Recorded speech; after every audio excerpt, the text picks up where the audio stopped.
حلال کمائی کرو کہ میرے نبی کا فرمان ہے جو صبح سے شام تک حلال کمانے میں تھکتا ہے اس کے اس دن کے سارے گناہ معاف ہو جاتے۔ سعد بن معاذ بیٹھے تھے، ان کے ہاتھوں پر اللہ کے نبی کی نظر پڑی تو ہاتھ بڑے سخت تھے، تو ہم نے کہا سعد تیرے ہاتھ اتنے سخت کیوں ہیں؟ کہا جی میں اپنے باغ میں خود کام کرتا ہوں، یہ سخت ہو گئے۔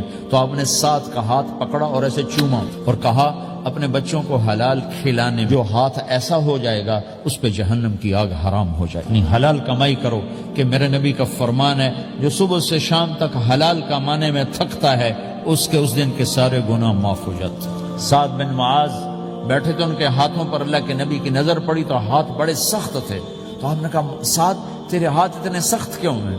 کہا جی میں اپنے باغ میں خود کام کرتا ہوں، یہ سخت ہو گئے۔ تو آپ نے سعد کا ہاتھ پکڑا اور ایسے چوما اور کہا اپنے بچوں کو حلال کھلانے، جو ہاتھ ایسا ہو جائے گا اس پہ جہنم کی آگ حرام ہو جائے گی۔